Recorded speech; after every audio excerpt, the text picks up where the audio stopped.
Bonjour à tous. J'aimerais qu'on parle d'une actualité du moment, d'une actualité internationale, la guerre en Ukraine.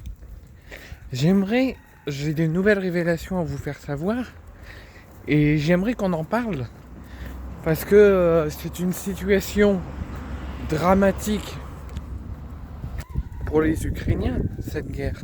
Mais c'est une situation qui ne les impacte pas que eux, mais nous aussi en tant que Français, par comment est géré le conflit par le gouvernement français, comment est géré le conflit par le président français, mais comment est géré le conflit par l'OTAN et par le monde international dont on en fait partie. Sachant qu'à un moment donné, on avait parlé d'une adhésion de l'Ukraine à l'OTAN. Donc ça joue dans le conflit en Ukraine.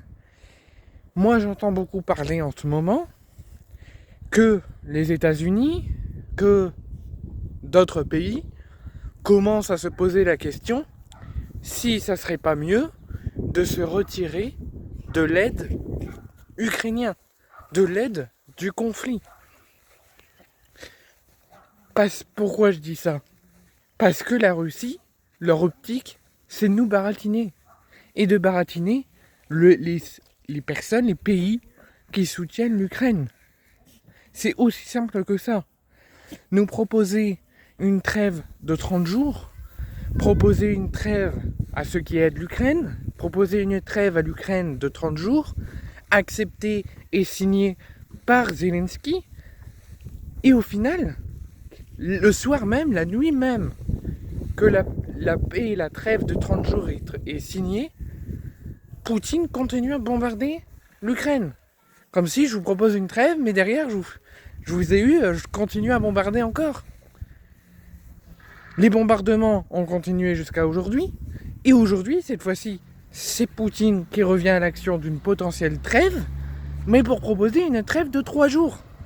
Ça veut dire pendant 3 jours, on vous laisse tranquille, mais dans 3 jours, on continue à tuer des innocents. Donc c'est sans queue ni tête. C'est quelque chose qui n'aura jamais de fin. Donc pour réussir à trouver une fin compliquée à ce conflit, faut se retirer. L'Ukraine et ses habitants ont un gouvernement, ont un président. Qu'ils fassent leur boulot, qu'ils s'occupent de leur pays. Nous, on a nos priorités du moment. On a nos priorités de notre pays. Déjà qu'on a un président qui, au début du conflit, voulait éviter la désescalade, que ça ne devienne pas un conflit mondial, que le conflit ne soit pas aux portes de la France ou aux portes de l'Europe, et qu'il ne faut pas rentrer en guerre avec la Russie car nous ne sommes pas en guerre avec la Russie, et au final maintenant que plusieurs pays se retirent de l'Ukraine, il nous dit on va mettre la pression et accroître la pression sur la Russie dans les prochains jours, et on va continuer massivement notre soutien à l'Ukraine. Mais c'est quoi ton but? C'est pas ce que tu disais il y a quelques mois maintenant. Tu disais quoi? On ne veut pas rentrer en guerre avec la Russie? Et 6 mois après, on va mettre une pression maximale sur la Russie parce qu'ils veulent pas faire la paix? Non mais tu veux vraiment que ça se finisse mal. Ton but c'est pas de trouver la paix. C'est pas possible. T'essaies aussi, comme Poutine, de nous baratiner. Donc moi, je propose, bien sûr, qu'on se retire de l'aide ukrainienne. Comme font les États-Unis. Les États-Unis se sont retirés de l'aide ukrainienne. Parce qu'il n'y avait aucune issue possible. Et qu'il y avait d'autres priorités pour leur pays. C'est ce que la France doit faire.